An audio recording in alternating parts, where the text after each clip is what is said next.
Hello, I'm Marc Davis and welcome back to my Pokemon Gold and Silver walkthrough. This time we're starting off back on Route 29.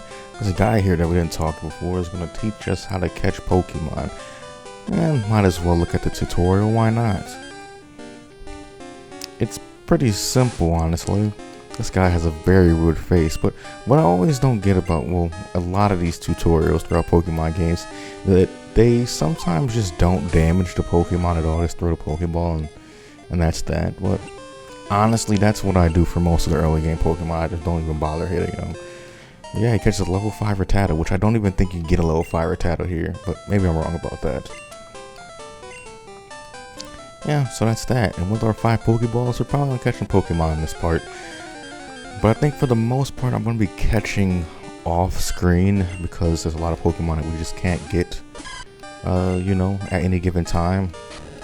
But, you know, if I'm coming across a Pokemon, I might as well try to catch it, especially these early game ones where most of these Pokemon have a catch rate of 255, which means when at 100% health, you have a 1 in 3 chance of catching it with a Pokeball.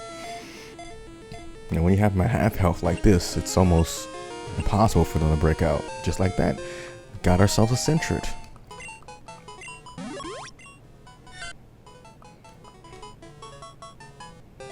Nope. Sentret could be useful later as maybe we could see some HMs.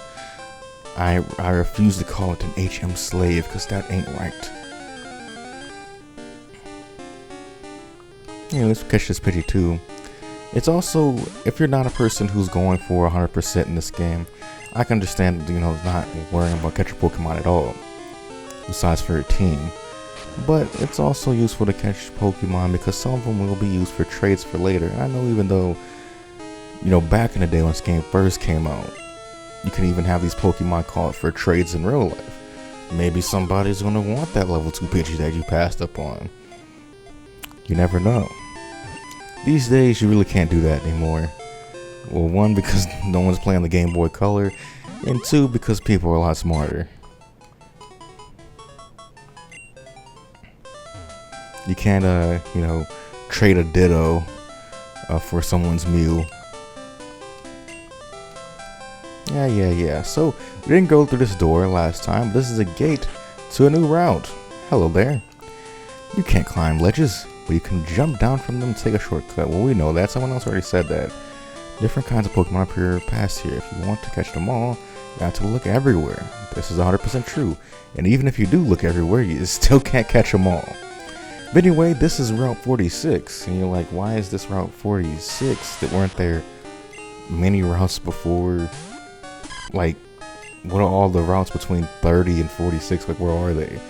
Well, technically, 46 is the last route of Johto, and this is where it loops back around. And there's a part of Route 46 that we can access through that gate, but there's a ledge that's keeping us from going, you know, to like the last town in Johto. Anyways, I do want to catch this here Geodude before we talk about him more in depth.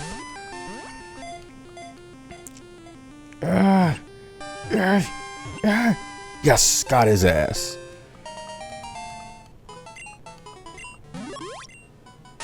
Alright, and I think with that, it is time to let's talk about the new Pokemon here in Route 46, if you don't mind. I think actually something I meant to do in the last part is talk about what the viability rankings are. I just assume that people who watch this probably watch my Pokemon Red and Blue walkthrough. If you haven't, you should, but I'll explain what the viability score really is in the bottom left of this bio. I give an A to a Pokemon I consider dominant, B means it's good, C means a usable Pokemon, D means it's tough to make it viable, F means it's almost completely unviable, almost completely useless, no way to make it useful.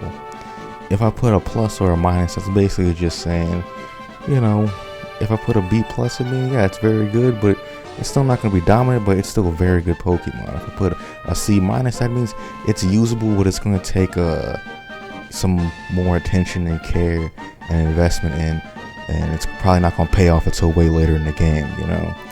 A plus means like it should have no problem. It should just steamroll through everything and almost never, not even not faint, but also not take any damage. Take Alakazam, for example. That would be an A+ Pokemon. Anyways, we're going to talk about Spearow here. Spearow is an attack and speed-oriented normal flying type. Raising it should be relatively easy, seeing that its peck attack is super effective against many of the early game Pokemon. Spearow is only weak to electric, ice, and rock, and its defenses and HP are low but decent enough to withstand normal effective hits. Spearow's drawback is a lack of powerful moves, and the powerful moves it does get, like Drill Peck, doesn't get until pretty late. You're probably going to be relying on the TM Swift, which you can get pretty early in the game to help make Spearow a one-hit KO machine. Overall though, Spearow is a great early game addition to your team if you're looking for a fast physical attacker, although TM investment is necessary to get the most out of it. Jigglypuff is not a Pokemon you can find on this route. It is a pure normal type with a lot of HP, although it's known for putting foes to sleep with its move Sing. With the usage of ample TMs, Jigglypuff can be turned into an okay mixed attacker. It has access to moves like Solar Beam, Shadow Ball, Dream Eater, and all the elemental punches. Though its level up moves are middling in power for the most part, as well as almost being exclusively normal type, Jigglypuff has a decent special attack stat and a much lower but usable attack stat. Jigglypuff's glaring weakness is its defenses and speed. Due to being slow, it will get hit frequently, and it will have a tough time surviving in tougher battles. Jigglypuff has the potential to be a wildcard mixed attacker, but until you get access to its really good TMs, it might just be a liability for your team. Geodude. I love Geodude a whole ton, man. I used it in my last Let's Play, my Pokemon Red and Blue walkthrough I should say, and I think it's still just as good here. It has all the same abilities and perks as it did in Gen 1. High attack and defense, powerful moves, and resist a lot of common types. The reason it may be slightly harder to raise in this game is because there are slightly more water and grass type threats in this game. Besides that, it being slow should only really be a problem against gym leaders and Elite Four members. For the most part, Geodude can take hits pretty well. Geodude is a great pickup if you're preparing for the first gym especially. Solid learn set, nice stats, and with smart strategy, Geodude can help make your team unstoppable. Okay, and with that, I think there's really nothing more to show off because there's nothing else here. Just a patch of grass where you can catch just 4 different type of Pokemon. Spearow's very nice. Let's see if Spearow survived this. Alright. So yeah, I think for my first gym I'm going to get a second Pokemon. I'm going to get a second Pokemon to help me with the first gym, seeing that's a flying type gym. But I'm not convinced that any of these things really complementing Chikorita that well. Ah, damn it. Okay, I'm going to knock out this Spearow because I want to hold out for the possibility of meeting a shiny Pokemon between now and the next time I can buy Pokeballs. So you see this ridge here, can't go up there, but there's trainers up there later on that we're going to battle, and it's going to be sooner than you think, honestly, that we get to Route 46. But here is Jigglypuff in all of its glory. And I have to buyer beware on Jigglypuff because you do need a Moonstone, and Moonstones can be hard to come by in this game. But I'll tell you, if you keep following this walkthrough, I'll tell you where and when you can get yourself a Moonstone. Anyway, that's it for Route 46. Well, for now. Hey, and since it's been a day since I recorded last, berries in this tree now, which is very nice. Okay, back in Cherrygrove City. Obviously we want a hill here, but we want to go back to the Pokemon because now it's selling balls, big sweet balls. I actually forgot. I got 3 Pokemon with this, which I really don't want. So I think I'm just gonna put them in a box. And something that I didn't really talk about last time is that this here box, we're gonna deposit Centric and Pidgey and Geodude.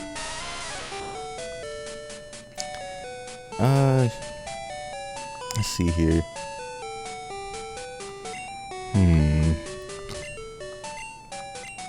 So move Pokemon without mail, I think is the best way to move your Pokemon within these boxes, because it's basically the modern way how you move Pokemon in boxes, but you do have to say beforehand. I don't know why. Yeah, it's pretty simple. I think you get like 20 boxes or something, 20 or 30 boxes. Yeah. That's all I gotta say about that. The box will be your best friend. Anyway, Mr. Pokemart. I'm going to be buying... for some reason I thought I had more money, but 10 Pokeballs should be enough to keep me sated for now. But it's time to go back through Route 30. This time this battle, that battle between those two youngsters should be over. Hello, Pidgey.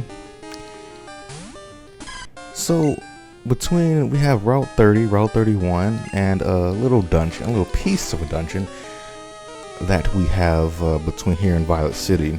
When we enter Violet City, I do recommend you to, if you're still doing one Pokemon like me, to probably be around 11 or 12.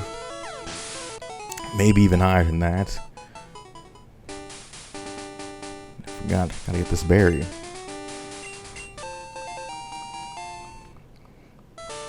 But remember, know all this experience. You have a lot here. You have always have Pokemon. You have a handful of trainers between here and Violet City. Take advantage of them. Don't skip them. Caterpie, hello there. And even though these wild Pokemon, these weaker ones, especially like the level 2 and 3, they still give you that stat experience. Oh fuck, I didn't mean to, I wanted to catch it. Ah, damn it. So, even though you might be barely getting any experience, you're still having substantive growth. Anyways, here's our first non-redheaded dickhead trainer battle. You can't skip them, but why would you want to? I just lost, so I'm trying to find more Pokemon. Wait, you look weak. Come on, let's battle. Alright. It's that youngster Joey we all love. He's packing one Pokemon, but apparently it's pretty elite. It's a level 4 Rattata. Not much here, so we're gonna Razor Leaf it and let that be that. Just like that. Youngster Joey is down, and we're level 10. Very nice. Okay. Ugh, I don't have any more Pokemon. So you want to talk to Youngster Joey again. I have to have more Pokemon for battles. I'm going to catch some more. Wow, you're pretty tough. Can I get your phone number? I'll call you for a rematch. So, if you register a trainer in your phone, sometimes they'll call you for a rematch, sometimes they'll give you items, sometimes they'll tell you about special swarms of Pokemon that are rare but now are, are having a higher appearance rate through a seasonal swarm, which is pretty cool. I'll be keeping track of all of these phone calls throughout the game and telling you which times to, re-engage with these trainers again. The annoying thing about this game, to some degree, is that you have a cap on how many phone calls, how many phone numbers you can have on your phone. They fixed this in Heart Gold Soul Silver. They fixed a lot of things in Heart Gold Soul Silver, by the way, if you haven't noticed. But anyway, this here is Youngster Mikey. Shouldn't be too much of a problem. Now, since I have no Pokemon in here, like else with me besides Seamus here, it's not prompting me after I defeat Pokemon. It'll usually ask you when the next Pokemon's coming out, would you want to switch Pokemon? This person let us send out Rattata, But since I only have one, it doesn't do that. That's the difference between, if you don't know, Shift and Set playstyles. Shift, you'll be asked every time a trainer's Pokemon is defeated if you want to switch, based on the Pokemon's, next Pokemon they're going to send out. Set, you'll not be asked. You just keep going, and you have to switch on. You have to use your own turn to switch, basically. Some people think the shift prompts are annoying. Personally, I think it's just a part of Pokemon. And if it was that by the default, it's probably the intended way to play. Anyway, Youngster Mikey here does not give you a phone number. A minority of trainers actually do give you a phone number.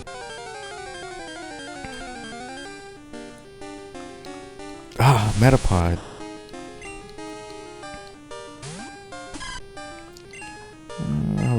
regardless. It does have like 55 defense or something like that, but I'm not honestly worrying about that. I'm just trying to wither down that catch rate ever so slightly.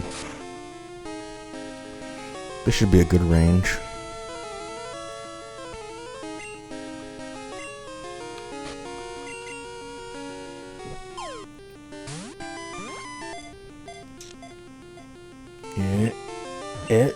Oh.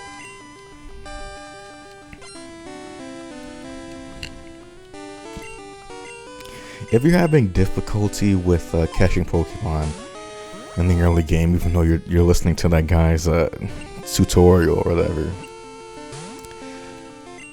don't worry too much, because we're gonna have a way more ways to wither away, or I should say, not wither away, but turn the odds in your favor, I should say. With status elements and higher effectiveness balls, catching will be easier and easier throughout the game. But just like that, we got a beautiful Metapod. I love the way the ball changes colors when you catch them. We're not going to nickname Metapod. Here you think it's a trainer, but it never is. I'm not a trainer, but if you look in one's eyes, prepare to battle. The truest statement in Pokemon ever. Anyways, here's a bug catcher. First of its kind in this game. And there'll be many more. Here, our friend Don is a pretty simple trainer. I believe he has 2 level 3 Pokemon. And you might be saying that, man, these trainers are kind of weak or whatever, but they're still giving a good chunk of experience, and they're still better to fight these trainer Pokemon, these trainers level 3 Caterpies, than a wild level 3 Caterpie, because a trainer's Pokemon gives when you beat them, you get 50% more experience compared to a wild Pokemon, which is very nice. There's other ways to modify how much EXP you gain in this game. There's an item called Lucky Egg, which we're not going to have access to probably in this playthrough because it's very, very rare. And there's also items that split XP between multiple Pokemon, which again, we're probably not going to get. Well, we're going to get it, but it's going to be way later in the game, to the point that it's not even useful. I need the EXP share in the beginning of the game, but that's not how they saw it, I guess. Anyway, that's Bug Catcher Don. You're too strong. Ran out of Pokeballs while I was catching Pokemon. I should have bought some more. That is 100% true. Anyways, right around here is where your mother would call you if you didn't talk to her to give her a farewell. She would say, ask you if you want to save your money or not. Since I handled that already, I just keep going. Here we are on Route 31. I know it didn't pop up because there weren't signposts in this game, but this is technically Route 31. So let's go over the new Pokemon you can see here. Well, technically it's only one new Pokemon you can see here, and it's Bellsprout. Bellsprout is basically a lesser version of Bulbasaur, and is a good grass type for those who didn't choose Chikorita. It learns Poison Powder, Sleep Powder, and Stun Spore between the levels of 15 and 19, which could be very useful. Bellsprout has decent stats across the board while having great attack and special attack stats especially. The problem with Bellsprout is that there aren't that many accessible powerful grass type moves in this game, and its best poison type move that it can learn is only available after 4 gems. Bellsprout has the stats of an elite Pokemon, but its learn set leaves a lot to be desired. It's a good Pokemon, but just like Chikorita, it requires patience.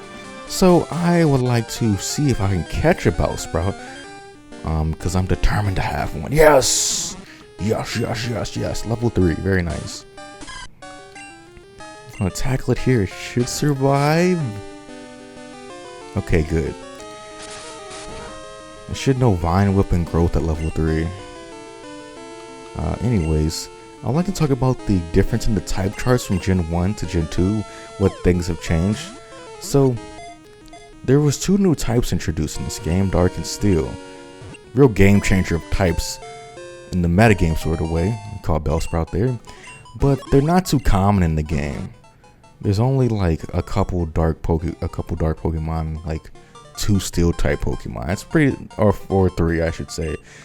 It's pretty disappointing. No, I didn't want to nickname it. Fuck that. Also, there's been the differences. There's changes to how effective some types were against others. Bug was made like a half effective against poison instead of super effective against poison. Poison was made only 1 time as effective against a bug instead of super effective like it used to be. Ghost was made super effective against Psychic instead of like having no effect against Psychic. Ice was made to only do half damage against fire instead of, 1. So yeah, that's pretty much that.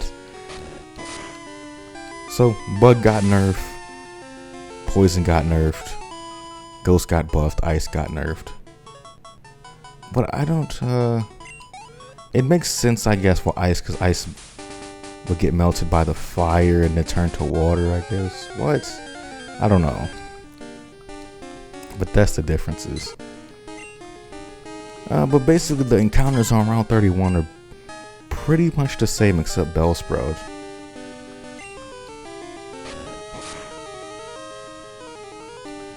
But I just want to do a one more battle to get to level 11. And there we go.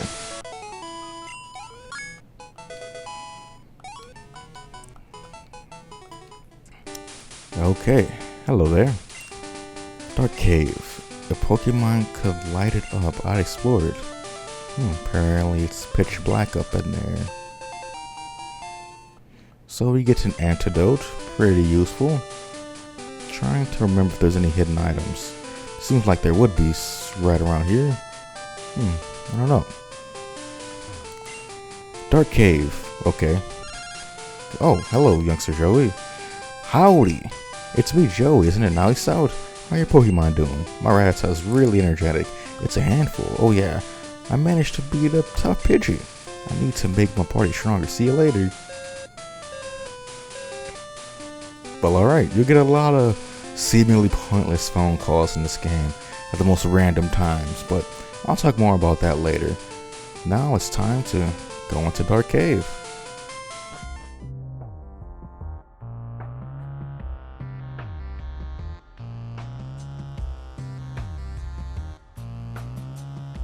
So there's 2 new Pokemon right now that we could get in Dark Cave. The first of which is Zubat. Zubat is a case of great stats and no moves to take advantage of it. Extremely fast with good attack and decent stats everywhere else. But it doesn't learn a single poison type attack in this game. Its flying type attack also leaves much to be desired. Zubat can be of use later in the game to help catch legendary Pokemon, but outside of that, it really has no purpose in battle. It learns set suck, and in the mid game to late game, you're probably still going to be using moves like Wing Attack and Confuse Ray. Zubat is tough to make viable in this game, but on the bright side, it does get better treatment in future games. Next up is Dunsparce. It's an interesting Pokemon, a pure normal type that has tolerable stats across the board besides its low speed. Through level up, it learns interesting moves like Glare and Spite. It can also learn almost every TM move as well. Dunsparce is an odd Pokemon. Not strong enough to be a solid mixed attacker, not defensive enough to be a wall, not fast enough to be a cleaner or an annoyer. Dunsparce is best suited for double battles, which don't quite exist yet. I'd give Dunsparce a hard pass for now. Right here in Dark Cave we can't see a darn thing, but there's a little trick that you might want to use. You press pause, you go into your Pokédex, you go out of it. Let me see here. For a split second there, you could kind of see the, I don't know if it's showing up for you, but yeah, that's the pause trick you can do. Personally, I just memorized, let's go back down here. Wait, did I fuck this up already? For the most part, I think I pretty much memorized how to get through this place, because it's really not that hard after you've done it, 20 something times. Oof, critical hit. That's one tactic. Another one is just hearing the bumps. You just run into a wall, go in a different direction, see what happens.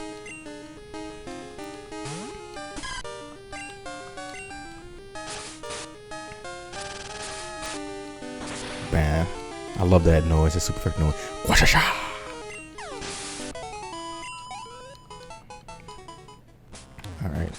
Go up here, left and up, then right.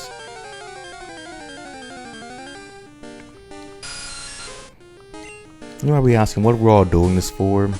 Is there another place that we can like exit the cave and go on the other side and explore that? Not right now. You actually need some HMs for that. Hidden moves, the advanced techniques that let you use moves outside of battle to navigate the world. We don't quite have that, you know, quite yet, so we can't really explore all of Dark Cave.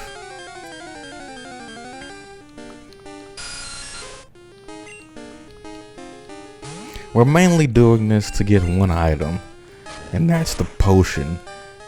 Even though it may not seem that valuable, it's almost like a challenge almost, to see if I can still get it. And it seems like I have. There's one ledge here. There you go. There's another ledge right here. Wait, I gotta go down? Oh, up.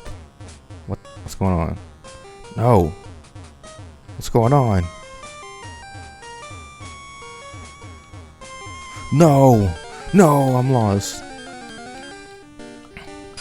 I know I'm not being very helpful, but it's very hard to lead someone else through the dark, let alone yourself.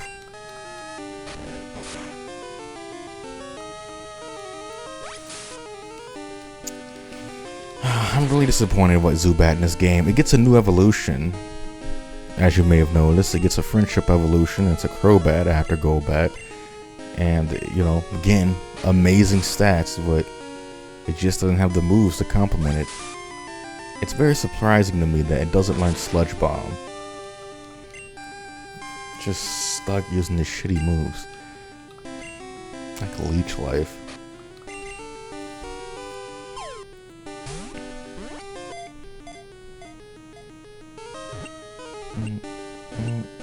There we go.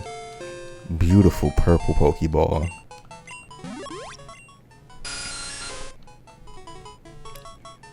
No. Okay.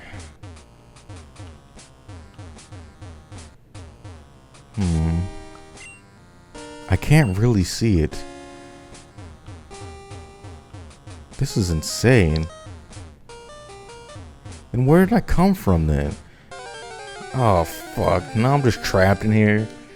I mean, you can't, like in a literal sense, you can't get like soft locked in here. It's impossible, but it's just that I'm lost. Jesus Christ.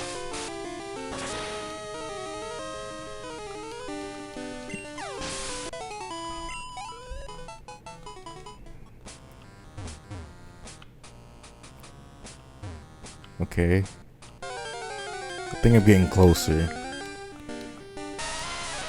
Being inside a cave really does fucking... you get a lot more encounters when you're walking in a cave. Because everywhere is technically grass. Well, it's basically like grass in the fact that you can get encounters everywhere. Which, you know...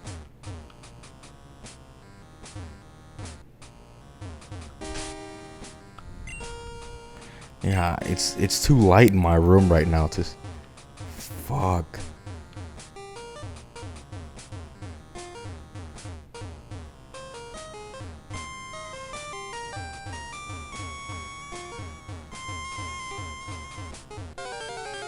I don't know.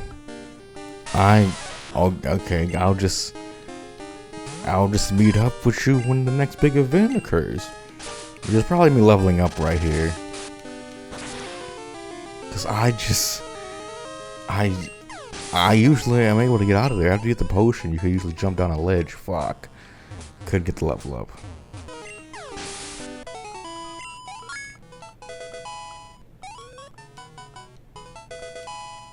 Whoa! I learned Reflect there. That's a move, a status. Oh, there you go. Okay, I got it. Nice. I just have to walk down a little bit. Alright, so with that, we're back on Route 31. A couple things we could get here. A bitter berry out in this tree. Oh yeah, but Reflect is a status type move that puts up a wall for I think about 5 turns that up your team's defense. Your physical defense, that is. The guy's sleeping there. We'll talk to him later. Let me get another Pokeball for our troubles. And one last trainer before Violet City. I caught a bunch of Pokemon. Let me battle with you. Yeah, he caught 3 of the same Pokemon. What a bright guy. But catch your weight is somewhat important. So, you know, don't try to skip this battle by jumping over the ledge or anything. I'm just gonna tackle.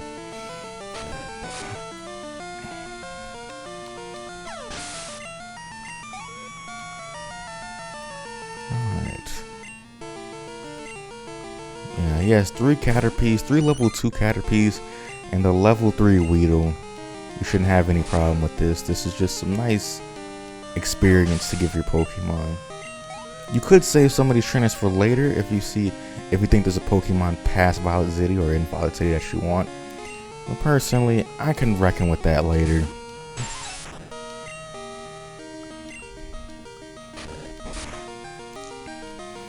There's more than enough experience in this game to to keep your team, you know, on par. Oh, I used the barrier there. Nice. And that's the importance of being prepared, kids. Because I could have easily gotten poisoned there. And one last Caterpie for the boys back home. And there you go.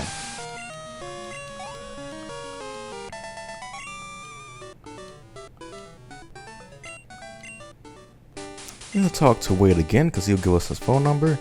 If you catch Pokemon, even if you have a 6 with you, if you catch one, it'll go to your box automatically. Wow, you're pretty tough. Can I get your phone number? Call you for a rematch? Yes. A thing I have to say about rematches though is that they can call you for a rematch, I think, pretty much any time in the game. But their Pokemon only get stronger after you reach certain milestones in the game, for example. So after you, like, let's say, get to Goldenrod City, which is the home of the 3rd gym, you know, the rematches will start to get a little bit tougher, and Pokemon may start to evolve and stuff like that. There's a couple of different milestone points where the rematches start to get tougher. So just keep that in mind. Anyways, I gotta remember to put the berry back on. There you go. Make it through here. Ah, fuck. Another Bellsprout. And we'll just tackle it. How much damage are we doing now? Oh, almost all of it.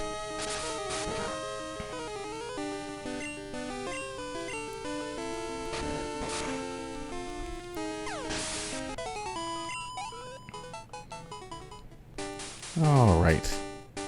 And one last person here. If you found a good Pokemon in Dark Cave, I'm going to raise it and take it. Oh, he found one in Dark Cave, not me. He's the leader of Violet City Gym. He said Falconer. Yeah, Falconer is the flying type gym leader of Violet City. And there we are. And I think with that, we'll end it right here. This part we covered Route 46, 30, and 31. And of course, just a piece of Dark Cave. Next time, we'll see what Violet City has to offer in more ways than one. We'll certainly be growing as trainers as well. Anyways, can't wait to go over it with you. Hope you enjoyed this video. See you next time and have a beautiful day.